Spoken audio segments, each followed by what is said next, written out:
tiecies. Šodien es gribu padalīties ar savu liecību, ar to, kā es nācu pie Dieva, kā Dievs man izved laukā no tās vietas, kur es biju, un tā nebija jauka vieta. Es centīšos šo liecību salikt tā, lai tā ir pēc iespējas mazāk garlaicīga un tā ātrāk izstāstīt, lai mēs varam tikt pie mūsu galvenā, tā, ko mēs gribam dzirdēt, ja, pie tās vēstis, ko Dievs ir devis mūsu mācītājiem. Savu liecību es gribu iesākt ar vārdiem no vecās derības, no Bībeles, no Hozejas grāmatas 4. nodaļas 6. panta. Un tā es arī gribētu nosaukt savu liecību, ka mana tauta tiks iznīcināta, jo tai nav atziņas. Un man ļoti patīk Bībeles jaunajā tulkojumā, tur tieši tā ir rakstīts, ka mana tauta tiks iznīcināta, jo tai nav atziņas. Kāpēc es to tā saku un kāpēc es to tā apgalvoju? Ne tikai tāpēc, ka tas ir rakstīts Bībelē, bet par to liecina visa mana dzīve. No mana dzimšanas brīža līdz tam brīdim, kamēr es satiku Jēzu, kamēr viņš satika mani. Es gribu teikt, ka es piedzimu tālajos padomju laikos pagājušajā gadsimtā. Un jau no pašas bērnības man ļoti saistīja visādas garīgas lietas. Man bija visādi garīgi piedzīvojumi. Un tas, kas citiem likās joks un spēle, man tas bija ļoti nopietni, jo man kaut kā tās garīgās lietas, kuras valdīja pasaulē, vienkārši sanāca. Un tā es arī dzīvoju līdz saviem 14 gadiem, kad es pabeidzu 8. klasi. Un no laukiem atbraucu uz Rīgu, iestājos skolā, lai mācītos tālāk, un tad sākās ļoti interesanti piedzīvojumi tieši garīgajā pasaulē. Jo man ļoti bija interesējis, kāpēc vispār cilvēks nāk šai pasaulē, un man tas likās diezgan stulbi, ka cilvēkam mērķis ir piedzimt un pēc tam nomirt. Un vairs nav nekā, ja? Ir tukšums, ir viss, tava dzīve ir beigusies, izdzēsta un nekā vairāk nav. Man tas likās tik stulbi un tik muļķīgi. Un es centos izlasīt pēc iespējas vairāk rakstus visādus interesants par to, kas notiek pēc nāves. Es pat iemācījos lasīt vecajā drukā, lai varētu izlasīt Latvijas laika atpūtas numuros. Tur bija tāda rakstu sērija, kas notiek ar cilvēku tad, kad viņš nomirst, kad beidzas viņa fiziskā dzīve. Un man ļoti iespiedās atmiņā kāds teikums, kas tur bija rakstīts. Tur bija vesela rakstu sērija, bet viens teikums bija ļoti svarīgs. Tur bija rakstīts tā: patiesībā mēs šobrīd visi guļam. Un tad, kad mūsu miesa nomirs, tikai tad sāksies mūsu īstā dzīve. Tas man vienkārši fascinēja. Es biju sajūsmā par tādu apgalvojumu, jo man tiešām bija tāda pārliecība, ka tā nevar būt, ka cilvēks piedzimst ar mērķi nomirt. Tas ir diezgan muļķīgi, tas bija manā izpratnē muļķīgi. Un tāpēc es centos atrast visādas gudrības, visādus veidus, kā es varētu uzzināt, kur tad cilvēks pēc tās nomiršanas, kad sāks tā īstā dzīve, kā tad tas viss būs, kā tas viss notiks. Un tai pašā laikā man nebija nekādu šaubu, ka ir Dievs, es biju pilnīgi pārliecināta, ka ir velns, un ka visas lietas, kas notiek, tās ir ļoti reālas. Gan tās, kas notiek fiziskā plāksnē, gan tās, kas notiek garīgā plāksnē, mans bija ļoti reāli. Es ļoti interesējos par gaišreģiem, par ekstrasensiem. Man tas viss ļoti saistīja, jo 10 gadu vecumā es biju tā nolēmusi, ka es gribētu uzzināt no kāda cilvēka, kas Dievu pazīst, kā tās lietas sastāv, ja? Vai cilvēks tiešām piedzimst, lai nomirtu, bet tad es uz baznīcu tajā laikā aiziet tā kā īsti nevarēju, jo dievkalpojumi notika, labi, 3 reizes gadā lielos svētkos, ja? Ziemassvētkos, lieldienās, varbūt vēl vasaras svētkos. Un tā kā uz baznīcu neviens negāja, jo mums arī skolā mācīja, ka Dieva nav principā, ja? Jo Gagārins tur kosmosā bija. Dievu nesatika, tad Dieva nav. Vienkārši, Dieva nav, bet kaut kā to patiesību uzzināt gribas. Un es aizgāju līdz savai vecai mammai uz kapiem, uz kapu svētkiem, kā jau īsti latvietis, vai ne? Laukos, kur tad cilvēki iet, kur satiekās kapos, visi satiekās, visi rādi, draugi, ja?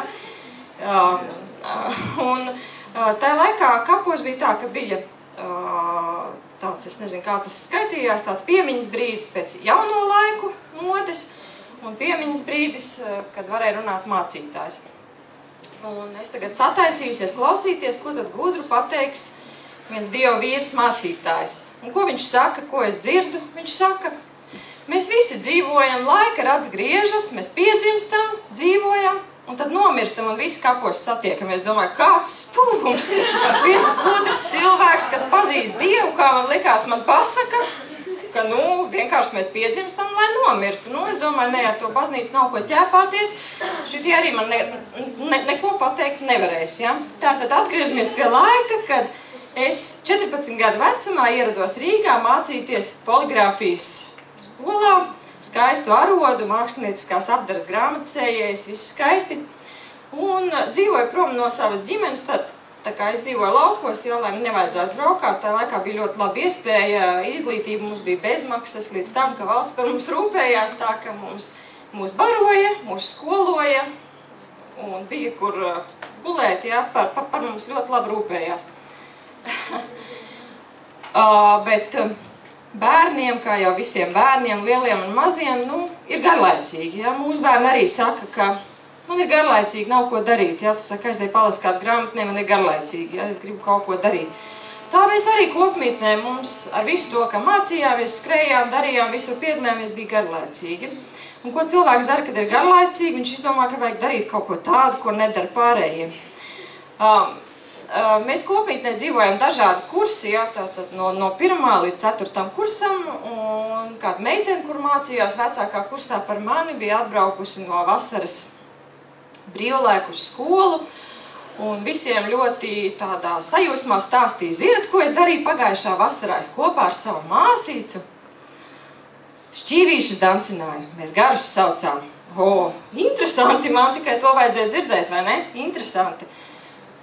Un es piegāju un prasu, es saku tā, kāds mērķis, ko tie gari dara?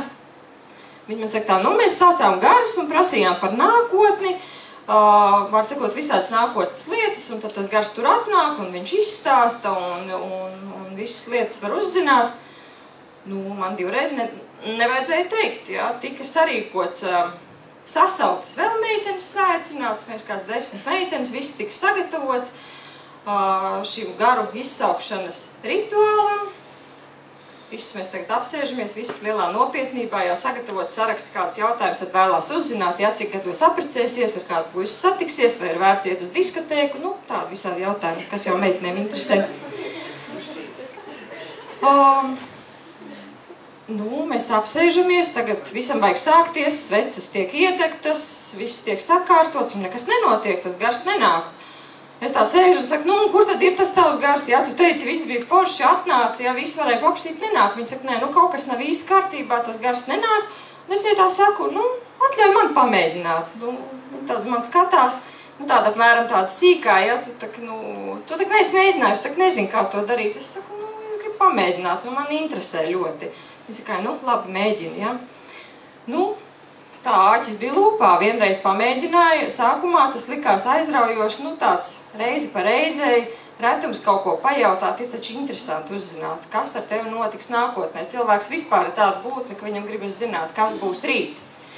Un tu nevari sagaidīt, ka tās lietas notiks pašas no sevis, tev gribas zināt, kas būs rīt. Un tā šī gara izsaukšana aizgāja līdz tādam, ka tas jau bija, nezinu, kā mēs kristieši teikt, pilna laika kalpošana. Tāpēc, ka tad, kad kaut kas tāds notiek, cilvēki, kas ir blakus, viņi ļoti arī grib zināt, ja, tās lietas. Un tad saka, izsauksim vēl, ja, un tad tas jau mums bija jau regulāri, saucām tos garus un regulāri uzdevām jautājumus.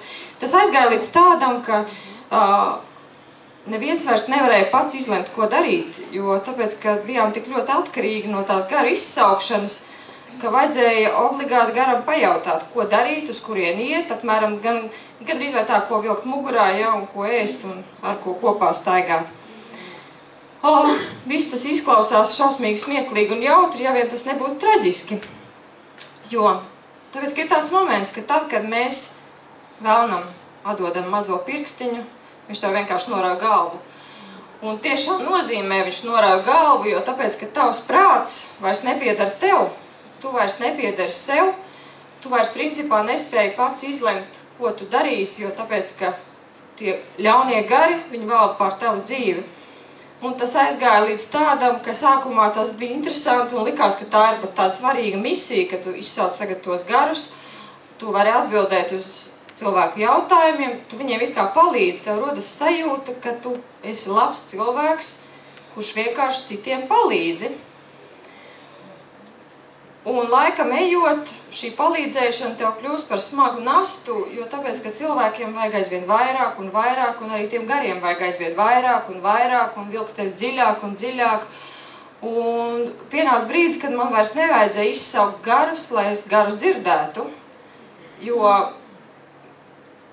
bija jau tā, ka tas gars, kurš nāca un varēja runāt ar mani tur ar uzzīmētu burtu palīdzību, ciparu kombināciju, tagad jau runāja manā galvā. Un runāja tik uzmācīgi, ka pienāca brīdis, ka es negribēju vairs runāt ar cilvēkiem, es viņus negribēju satikt, man cilvēki bija par apgrūtinājumu.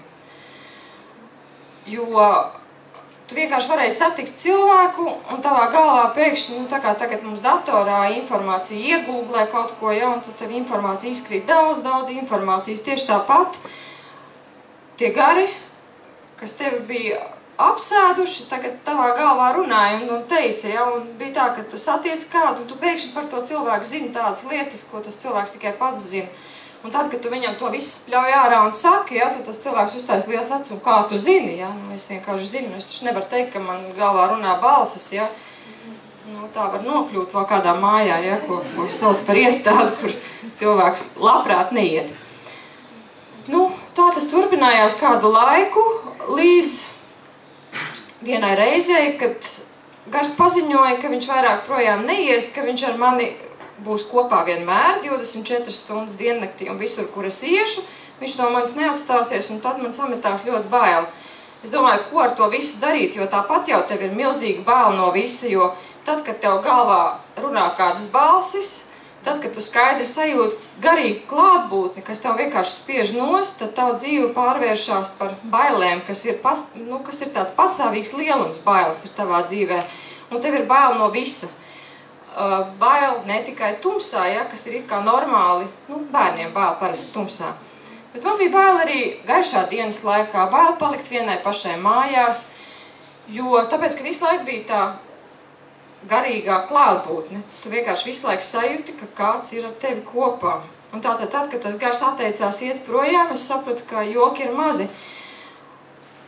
Un es centos piesaukt Dievu, ja, es tur centos piesaukt visu, ko vien spēju atcerēties, ja, kas varētu līdzēt gan Dievu tēvu, gan Dievu dēlu, gan Dievu svēto garu, un gars aizgāja. Un tad es nolēmu, ka es visus vairāk nesaukšu garus, ka man ļoti gribas dzīvot, un man negribas dzīvot bailēs, ja, bet tās bailes jau nekur nepazuda. Tie pāris gadi pagāja pa to laiku. Es apprecējos, piedzima bērns, un viss it kā bija labi, garus vairāk nesaucu, ja, bet dzīvē jau vienalga miera nebija, un nebija tā patiesā kaut kāda prieka. Tev visu laiku nāk virsū kaut kāds smagums, grūtsirdība, un tas ir mazākais tev no viss tā stāvokļa, kad tu tādā dzīvo, es varu pateikt, ka tas ir gandrīz tā kā dzīvot tādā pastāvīgā depresijā, spiedienā, kad tev viss rādās tumšās krāsās, cik ilgi tā cilvēks var dzīvot. Un Velns arī negrib cilvēku palaist vaļā, ja viņš ir sācis viņam kalpot. Viņš vienkārši nav ieinteresēts palaist cilvēku vaļā, jo ja tu viņam kalpo, tad viņš grib tevi līdz galam izžņaukt, ja, kamēr tu esi beigts un pa galam un nonāc ellē. Un tātad mums bija bērns, un laikam tas bija, teiksim tā, tas bija labs iemesls Velnam, kā atvilkt mani atpakaļ. Jo pēkšņi mūsu pusotru gadu vecai meitiņai parādījās uz sejas sarkani izsitumi, kas nekādīgi nepadevās ārstēšanai, un tas bija jau ilgstoši, un mēs pārdzīvojām, ka bērnam uz sejas paliks rētas, ja, jo visi viena sejas puse, viņi vienkārši tur visu laiku patstāvīgi, tu varēji smērēt, tu varēji darīt visu, ko vēlies, bet medicīna nelīdzēja. Un tā pavisam nejauši esot mūsu draugu kāzās, mēs satikām vienu sievieti, kas savukārt bija iepazinusies ar ekstrasensu pāri, kas bija ļoti spēcīgi. Kā viņa teica tāda ļoti spēcīga cilvēka, arī viņa man apmāca, un viņa laipni piedāvājās, kad dot padomu, teikt ja jums tie ārsti nelīdz, tad jūs varat pie tiem ekstrasensiem aizbraukt. Tur milzīgi daudz cilvēku brauc, tas ļoti modē, tas 92. gads sākums, principā Latvija tikko atgūst brīvību, visi groži palaisti vaļā, visas garīgās pieredzes ir pieejamas, cilvēki skrien uz baznīcām, cilvēki skrien pie ekstrasensiem, gaišreģiem, visādiem kādi vien pieejami, jo tāpēc, ka garīgā pasaule ļoti interesē. Ja padomu laikos mums nekā no tā nebija, Dieva nebija, nekā cita arī nebija, tad tagad pēkšņi viss bija pieejams, cilvēks varēja iet un izvēlēties, ko viņš vēlās savā dzīvē. Tā arī mēs, vēloties, lai mūsu bērnam palīdz, nonācām pie ekstrasensiem. Un, lai arī cik dīvaini tas nebūtu, tur nonākot, protams, samaksā attiecīgi naudas summu, viņi izsēd lielu rindu, tu nonāc, viņi tur sakārto tavu enerģētisko lauku, jau kā to gudri sauc, tur čakras un es nezinu kā vēl, visu. Vārdu sakot, tur kārto lauku ar kaut kādu dzelzs tur tādu priekšmetu virpini, kārto lauku, it kā, labi, tu klausies, tas izskatās un izklausās muļķīgi, bet palīdz. Un viņa teica tā, ir tā, ka varbūt uzreiz jūs tās pārmaiņas neredzēsiet, bet tas noteikti palīdzēs, un mēs aizbraucām mājās, un brīnums notika, palīdzēja. Nākamā rītā pamodāmies un skatāmies uz savu bērnu, tur no tiem pušumiem vispār nav nemiņas, pat nav rētas, jo ilgstoši, kad uz sejas ir vai uz kāds cits ķermeņdaļas pušumi, tur paliek rētas, tu vismaz redz zīmes, ka tur kaut kas ir bijis. Bet viņas seja bija pilnīgi tīra, tur neviena aizdoma ēna, ka tur kas būtu bijis kādreiz, Domājam, tiešām strādā spēcīgs cilvēks, Par ko ne, varbūt, ka aizbraukt vēl kādu reizi, jo viņi mums teica, ka ar vienu reizi jau nepietiek, ka jums vispār vajag sakārtot savus garīgos tur tos laukus, vajag atbraukt vēl. Aizbraucām vēlreiz, lai kārto garīgos laukus, jo problēma mūsu dzīvē pietika, Tā mēs braukājām kādas vairākas reizes, kamēr vienu reizi, viņa strādāja pārī, tātad vīrs un sieva, un parasti cilvēki gāja pie tās sievas, jo viņa bija diezgan izskatīga, skaista sieviete, viņa mācēja cilvēkus pārliecināt, viņas kabineta sienas bija nokrautas ar svētbildēm. Tur visur bija Dievs, tur bija Marija ar bērnu rokās, uz galda stāvēja skaista bībele greznos vākos, un viņa runāja kaut ko par bībeli, kaut ko par to, ka latviešu tauta ir izredzēta, īpaša tauta, ka Dievam ir plāns uz latviešu tautu, ka Dievam ir plāns uz latviešu cilvēkiem, viss tas likās milzīgi interesanti, bet vienreiz tur esot, mēs nonācām pie viņas vīra, jo rindas bija milzīgas. Un viņš sāk runāt kaut ko par to, ka, viņš tā kaut kā ar Helmutu, viņš mazāk runāja, viņam viņš neinteresēja īpaši. Bet man viņš teica tā, tu zini ko? Vispār, es tā redzu, tā skatos, ka Dievam ir milzīgs plāns uz tavu dzīvi. Dievam, forši vai nes, kā Dievam milzīgs plāns uz tavu dzīvi. Ko gan cilvēkam vajag vairāk pateikt, ka tu esi īpašs, kādam ir milzīgs plāns uz tavu dzīvi. Un viņš teica tā, ja tu te tā turpinās uzticami nākt un mācīties, tad pēc kāda laika mēs tev uzticēsim veselu planētu, ko sakārtot. Un vispār viņš tā saka tā, lai tas tā būtu nopietni, tu saproti, ka tā lieta ir nopietni. Viņš saka tā, uz tevi ir milzīgs plāns. Tā kā no šī brīža tev tiks pielikti klāt 3, kas tev staigās pakaļ, tevi sargās. Var sakot, kas būs ar tevi kopā, un es jau uzreiz atcerējos garus, kas projām negāja, bailes atgriezās manā dzīvē, un bāls atgriezās milzīgs, un es viņam saku, drīkst sarunāt, ka, tie 3 tomēr man nenāk pakaļ, var noņemt nost. Viņš saka, noņemt nost nevar, tie ir garīgie pavadoņi, tie tevi vedīs, mācīs, sargās un visu, ko darīs, un viņš saka, vienīgi, es saku, varbūt, ka var sarunāt, ka viņi mājās iekšā nenāk. nu, ar mani kopā, kaut kā drošāk uz ielas paliek. Viņš saka, jā, to var sarunāt. Var sakot, līdz mājas durvīm aizies, pēc tam dzīvoklī iekšā nenāks. Nu, bet, nu, joks, bet tas bija tā ļoti reāli, ka tad, kad es skatījos ārā pa logu, es viņas ar fiziskām acīm neredzēju, bet es skaidrs sajūtu, ka viņi tur stāv. Tad, kad es gāju pa ielu, pie tā, ka man bija bail, es vēl dzirdēju, ka aiz manis skan soļi, paskaties, un nav neviena, ja. Un bailes auga augumā, un tā garīgā klātbūtne auga augumā, un bailes jau bija tādas, ka tev ir vispār bail atvērt acis, tev ir bail aiziet gulēt, jo nonāc līdz tādam, ka tu nevien tās garīgās būtnes, ka tu liekas, ka tu viņas redzi un sajūti, bet tās garīgās būtnes naktī, kad tu aizēji gulēt, tu mosties no tā, ka tu reāli redzi šausmu filmu savā istabā, ka gar tavu gultu, pa grīdu istabas rāpo kāda būtne, vai es nezinu, kā to var nosaukt, neradījums drīzāk, ja, no elles, kurš uz tevi skatās un briesmīgā balsī jautā, vai jūs vēl esat dzīvi. Un tad es pārbijos ne pa jokam, jo man bija bail gan par savu dzīvību, gan par sava bērna dzīvību, ja, un mēs nolēmām, ka vajag aizbraukt pie tiem ekstrasensiem un pateikt, lai noņem to visu nost, nu, lai palīdz kaut kā, jo tāpēc, ka, nu, tāds milzīgs murgs, bailes un kaut kāda tāda sajūta, nu, ka tu vispār tu esi galīgākā niecība un ka tās garīgais viss, kas tev riņķī ir, tevi spiež vienkārši nost, tu elpot vairs nevar, tu dzīvot vairs nevari. Tāpēc, ka tu dzīvo pastāvīgās bailēs, tu baidies, ka tu vari nomirt pats, tu baidies, ka tas ļaunais, kas tur atnāk, ka tas atņems dzīvību tavam bērnam, nu, tā ir elle. Un mēs saņēmāmies, aizbraucām ar domu, ka mēs tagad iesim izrunāsim un teiksim, lai visu to sakārto, lai noņem nost, ka mums to visu nevajag. Aizbraucām un bija ļoti, teiksim tā, interesanti. Cilvēki atkal bija nenormāli daudz, jo visiem ļoti gribējās tur nonākt un saņemt kaut kādu, es nezinu, sakārtošanu garīgo. Un kamēr sēdējām un gaidījām, atvērās kabineta durvis, kur šī sieviete sēdēja. Un kā es iepriekš teicu, ka viņa bija, nu, izskatīga sieviete, ļoti skaista sieviete.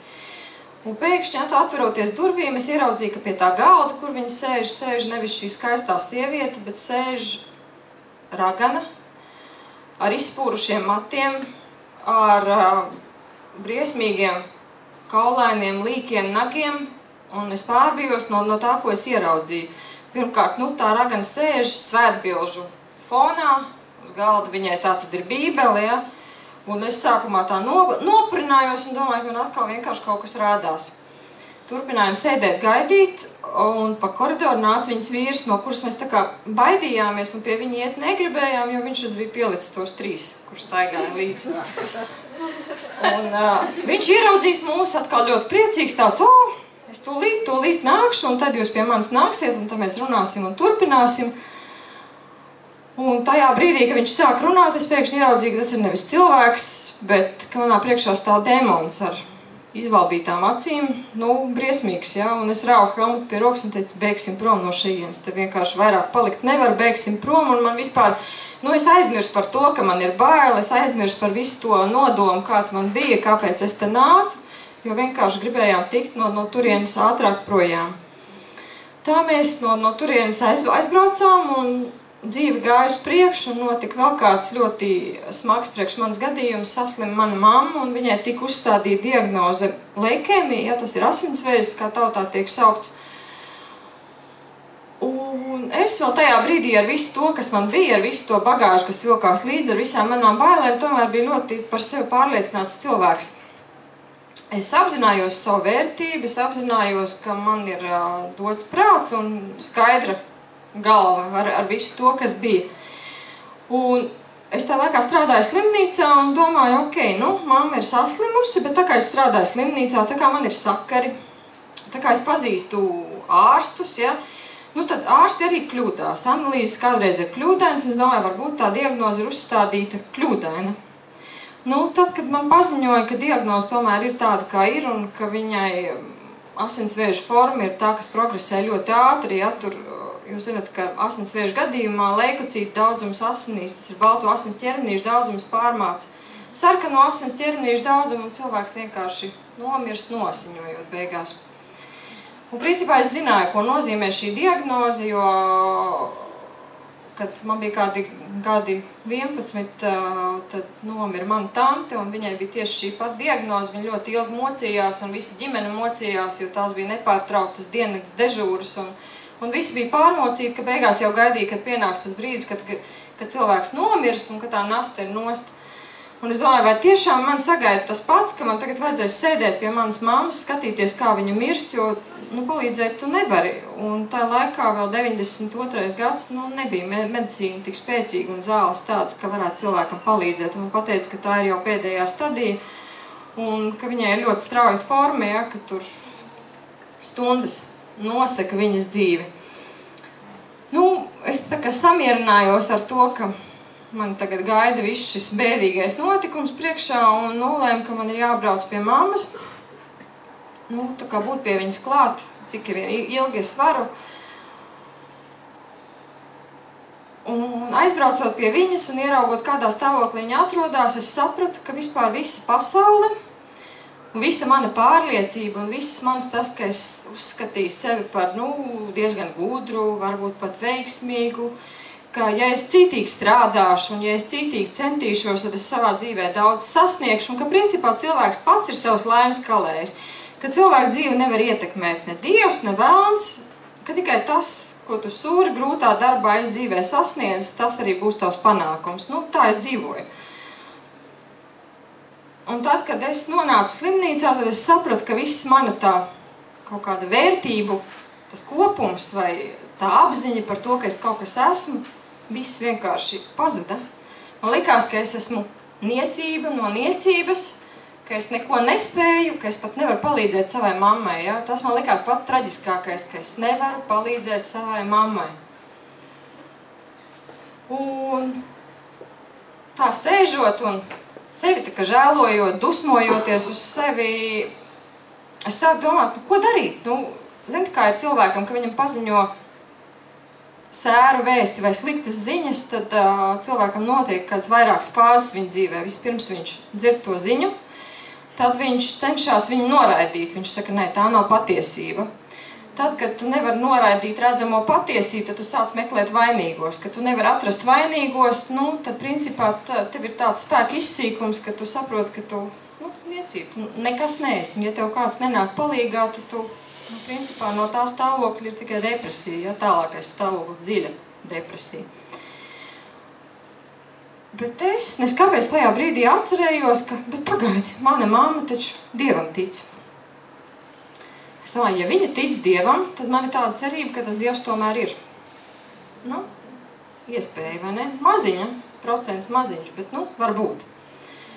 Un es sāku rakties pa tām viņas mantām un meklēt, domāju, ja viņa Dievam tic, tad tur ir jābūt. Es cerēju, ka tur es atradīšu kādu lūkšanu grāmatu, kaut ko, kas man varētu pateikt priekšā, ko man darīt tajā situācijā. Rākos atradu luterāņu dziesmu grāmatu, izšķirstīju no viena gala līdz otram, neko neatradu. To, kas man varētu palīdzēt. Grāmatiņā atradu mazu bukletu. Tā laikā 90. gados, Latvijā te bija atmoda garīga, ja? Cilvēki daudz atgriezās pie Dieva un bija ļoti spēcīgi tāda evaņģelizēšana uz ielām, kad cilvēkiem dalīja mazas tādas bukletiņus, pat salocīta tāda maza lapiņa, kur bija rakstīta grēka nožēlas lūkšana.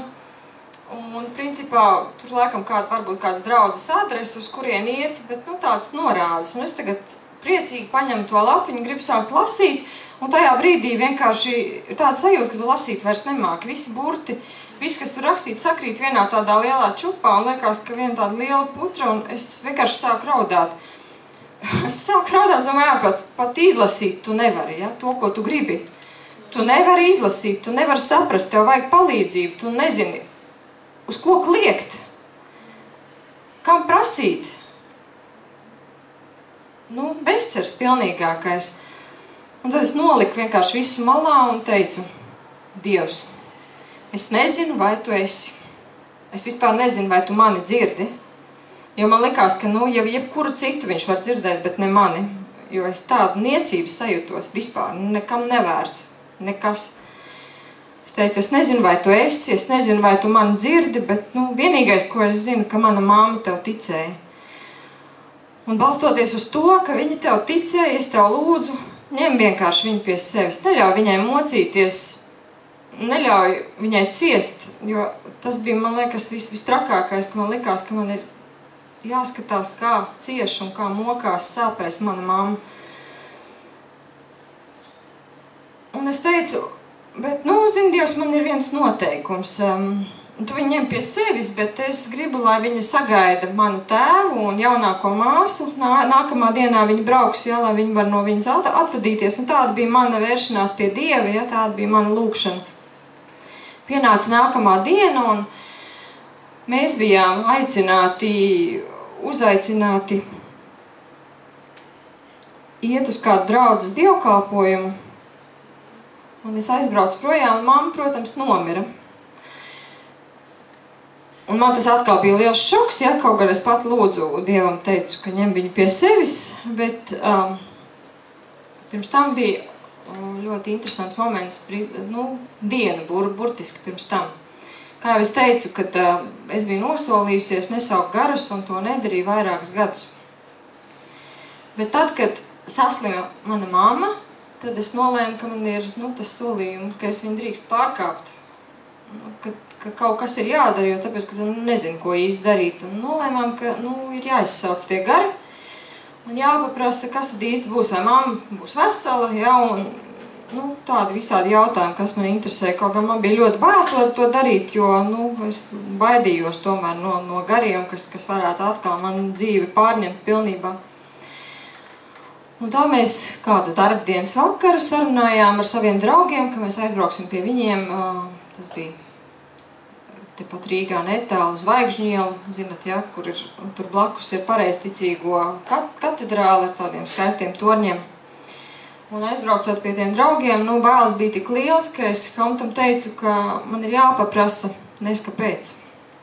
Dievam atļauja, vai es drīkstu garus saukt. Nezinu, kāpēc man tāda doma ienāca prātā, laikam bailes ņēma virsroku. Un es vienkārši izgāju ārā uz loģijas, nostājos, un tā bija laikam man pirmā tāda saruna ar Dievu, kad es viņam teicu tā pavisam lietišķi. Es teicu tā Dievs, tu redzi, kāda ir tā situācija. Ir tā, ja tu tagad man atļauj tos garus saukt, tad tu man parādi zīmi. Un Dievs parādīja zīmi. Pareizticīgo katedrāles torņiem riņķī parādījās tādi zeltaini oreoli. Bija skaists vakars, rietēja saule, un debesīs parādījās virs torņiem, manuprāt, tur ir kādi 3 torņi, un virs katra tā torņa parādījās tāda zelta, tā kā svētbildēs, ja, es to ieraudzīju, Dievs akceptēja, Dievs man atļāva. Ienācu iekšā atpakaļ, man prasīja, viss kārtībā, es teicu, jā, viss kārtībā, Dievs man atļāva to darīt. Izsaucām garus, un es gribu atzīmēt vienu, ka tad, kad tu kalpo vēlnam, ja, tu nevar cerēt, ka vēlns tevi saņems ar atklāstām rokām un priecāsies. Viņš ir diezgan ļauns, ja, viņš ir pats ļaunums. Un viņš ir atriebīgs ļoti, un tajā reizē, bailes laikam bija milzīgi lielas, bet vēlēšanās uzzināt, kas būs nākotnē, arī bija milzīgi liela, jo tāpēc, ka izšķīrās, ja, vai mana mamma dzīvos vai mirs, man bija tāda sajūta, ka ja es tagad neizsaukšu un neuzzināšu, tad es nezinu, kā tālāk dzīvot. Garus izsaucām, un es varu teikt, ka tad, kad tu atgriezies atpakaļ un sāc darīt to, ko tu esi darījis, tad vēlns nāk tik spēcīgā spēkā, ja, kad tas gars vienkārši viņš trakoja, tika plēsti šķīvji, tika dzēstas nost sveces, lamājās tādiem vārdiem, kādus es nebiju dzirdējusi pa zemi staigājot, ja, visos padomu laikos. Uzzināja daudz jaunas vārdus krievu. Un vārds sakot ar domu tādu, ka kā tu, niecība, vispār iedomājies mani nesaukt 2 gadus. Es visādīgi atvainojos, es teicu, man bija bail, es tā arī pateicu, man bija bail. Es saku, bet, saprotu, tagad tāda situācija, ka man vajag uzzināt, kas viss būs tālāk, ja.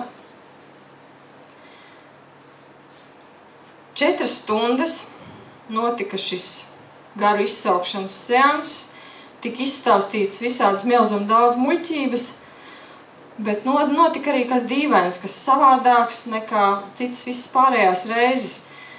Tas trakojošais šķīvis, ja, tas skrejošais, bija tā, ka vienkārši bija 3 brīži, kad viņš apstājās mierīgi, un pa burtiem skaidri salasām parādīja, ka vēršaties pie Dieva, un tad visas lietas jūsu dzīvē sakārtosies. Un tas tā notika 4 stundu laikā 3 reizes.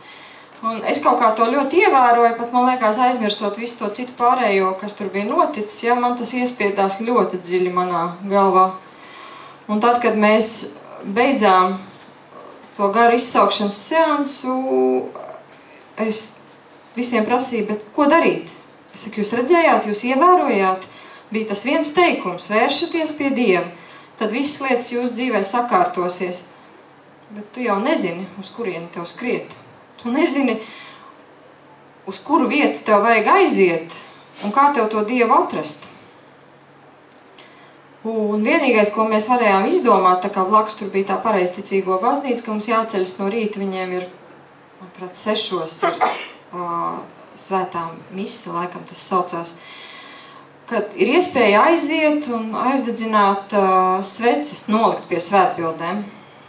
Un, tur tā mūsu draugu sieva, viņa bija ar pareizticīgo saknēm, tā sacīt, viņai vecāmām bija ļoti ticīga, un viņa teica tā, jā, viņa zina, pie kurām bildēm tur kāds tās sveces ir jāliek, ka bija viena problēma. Naudiņas bija ļoti maz, un tad, kad aizgājām galā, tad saskaitījām, ka mums tikai viena svece sanāk. Un tad jāizdomā, par ko viņu nolikt, ja? Par to, lai mana mamma paliek vesela, ja par to, lai mūsu ģimenē ir labklājība, ja? Nu, izvēlies tagad starp 2 lietām. Neatceros, pie kādas svētbildes mēs tur to visu nolikām, bet nu, tā likās tā, mēs savu pienākumu izpildījām, svecīti nolikām, nu, tad tagad, nu, teiksim, tā daļa ir izpildīta, un tagad dzīvosim tālāk, skatīsimies tālāk. Un tad bija notikums, ja, kad es aizbraucu slimnīcā, biju pie mammas un lūdzu Dievu. Un nākamais solis bija, ka mēs nonācām draudzē, kur arī neviens nemācēja paskaidrot. Un pat trakākais ir tas, ka visas šīs lietas, ka daudz cilvēku iet tam cauri, ka mēs ejam daudzi cauri visādām garīgām pieredzēm. Mēs savā dzīvē pirms Kristus esam lasījuši horoskopus, mēs esam saukuši visādas pīķa dāmas, dancinājuši šķīvīšus, darījuši visu kaut ko citu, vērsušies pie ekstrasensiem, zīlējuši nākotni kārtīs, darījuši visādas okultas lietas, bet ka velns to visu ir ietērpis tik skaisti, ka pasaulē tiek uzskatīts tā, ka ja tu esi labs cilvēks un ar tām savām rīcībām, ar to savu darbību, nu tā kā dari labu citiem, palīdzi citiem, tad tā ir baltā maģija. Ja tu kaut ko dari, lai darītu otram ļaunu, sliktu, tad tā ir melnā maģija. Un tad es gribu teikt, ka ja tu kāds, kurš klausies šeit zālē, vai tāds, kurš klausies pēc tam un skaties to internetā, ja tev kāds stāsta, ka ir baltā un melnā maģija, tad tu zini, ka viņa melo. Tāpēc, ka nav tādas baltās vai melnās maģijas. Ir vai nu Dievs, vai nu velns. Ja tu neesi kopā ar Dievu, ja tu neesi pie Dieva atgriezies, ja tu neesi nožēlojis savus grēkus, ja tu turpini staigāt tumsā, ja tu turpini vadīties pēc horoskopiem, turpini vadīties pēc kaut kādām melniem kaķiem, kuri pārskrien pāri ceļam pāri, ja, pēc vēl visādām muļķībām, tad tu nekādā gadījumā tu nevari sev pieskaitīt, ka tu esi labs cilvēks, jo labs cilvēks nenozīmē, ka tu esi glābts cilvēks. Bez Jēzus dzīvē tu vispār neko nespēji.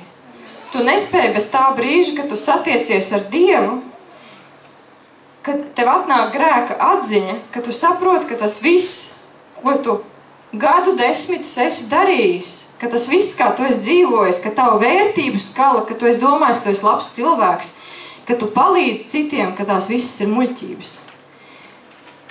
Ka tas viss ir vienkārši niecība, un tas viss ir izdzēšams, un ka tev vajag kādu, kas tevi aizved pasaulē, ko sauc par žēlastību, ko sauc par mīlestību, kuru tev var parādīt Dievs, jo nu, tad, kad tu nāc pie Dieva, pat tad, ja tu nemāki lūgt, pat tad, ja tu nemāki un nezini, pie kuras svētbildes jāliek svece, pat tad, ja tu esi galīgs muļķis, un tev liekas, ka, visus citus Dievs dzird, bet ne jau tevi, pat tad Dievs tevi dzird. Pat no tās lūkšanas, kad es Dievam teicu, ka es vispār nezinu, vai tu esi, ka es vispār nezinu, vai tu mani dzirdi, pat tad Dievs mani uzklausīja. Un kāpēc es to zinu? Es to zinu tāpēc, ka mana dzīve radikāli mainījās. Ka pēkšņi vienu vakaru tumsā ejot mājās, es sapratu, ka man vairāk nav bailes. Man bija tāda sajūta, ka tumsā ir gaisma, ka visas bailes, kas man ir bijušas, viņas vienkārši ir, pazudušas kaut kur. Viņas ir noslaucītas, viņu vairāk nav.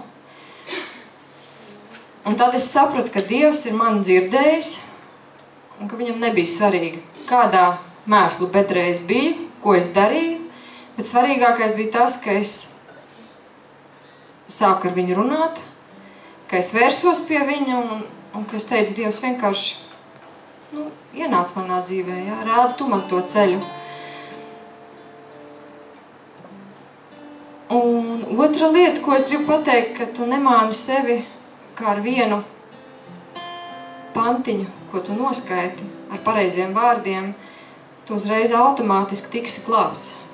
Es zinu, ka ir tādas mācības, ka tad, kad tu vienreiz aiziet, tu to pasaki, viss, un tad tu vari turpināt tālāk dzīvot, kā tu dzīvo. Tev ir jāmainās, tev ir jāvēlas mainīties. Tev ir jāvēlas, lai Dievs tavā dzīvē strādā. Tev ir jāvēlas, lai Dievs tagad ir tavas dzīves kungs. Lai viņš ir tas, kuram tu atdod savu dzīvi, kuram tu atdod visu sevi. Un tad, kad tu to saproti, man ir vēl jautājuši, ir pagājuši no tā brīža, kopš es Dievu uzrunāju pirmo reizi, ir pagājuši 22 gadi. Un ir cilvēki prasījuši, vai tiešām pa tiem 22 gadiem nav bijis kārdinājums, aiziet atpakaļ pasaulē. Jo tas, kas bija, tas bija bezgali interesanti. Tas bija apbrīnojami, tev bija tādas spējas, tu tādas lietas varēji darīt. Un tad es no visas sirds varu teikt, ka nevienu brīdi es neesmu gribējusi aiziet atpakaļ un pārkāpt atpakaļ tumsā, nevienu brīdi. Jo tāpēc, ka es tik ļoti apzinos, ka no kādas elles zemes virsū Dievs mani izvilka, ka tagad viss, ko es vēlos, ir kalpot tikai viņam. Kalpot viņam un patiešām būt labam cilvēkam, bet nevis pasaules izpratnē, bet Dieva izpratnē tādam, kurš ir gatavs kalpot Dievam, mīlēt cilvēkus un darīt visu, lai nekad tā tumsa, kas tavā dzīvē ir bijusi, tikad neatnāk. Un darīt visu, lai tas, kurš tumsā maldās tagad, lai tas izdzird to patiesību, ka tā visa nav patiesība, ka tie ir meli, ka vienīgā patiesība un vienīgā tava iespēja ir Dievs un vienīgā tava iespēja ir Jēzus.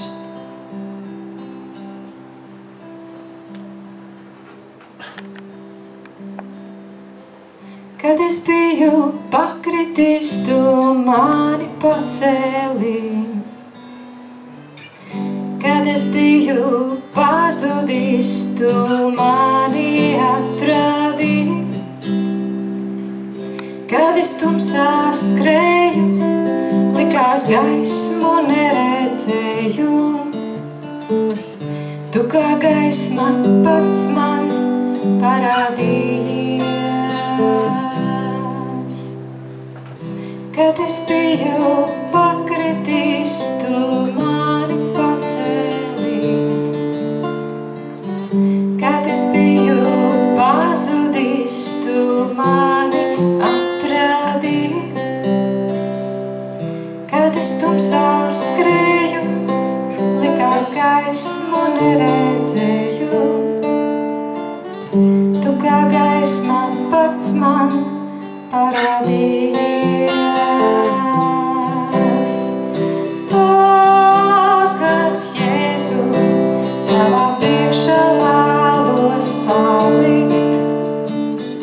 Tava vārda gaismā mūžam pastāvēt. Ienest godu tev ar visu savu dzīvi.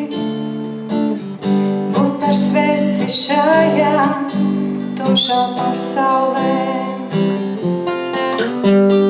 Tagad, Jēzu, tavā priekšā vēlos palikt, tava vārda gaismā mūžam pastāvēt. Pienest godu tev ar visu savu dzīvi, būt par sveci šajā tumšā pasaulē. Kad es biju pakritis, tu mani pacēli.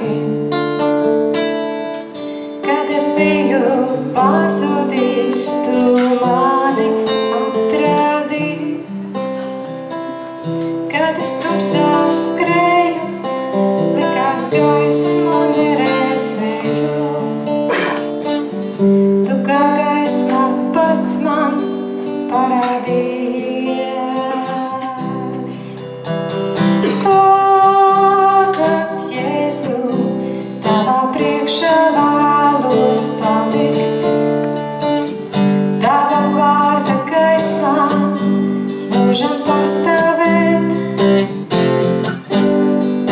Pienest godu tev ar visu savu dzīvi, būt par sveci šajā tumšā pasaulē. Tagad, Jēzu, tavā priekšā vēlos palikt, tava vārda gaismā mūžam pastāvēt. Pienest godu tev ar visu savu dzīvi, būt par sveci šajā tumšā pasaulē. Būt par sveci šajā tumšā pasaulē. Būt par sveci šajā tumšā pasaulē.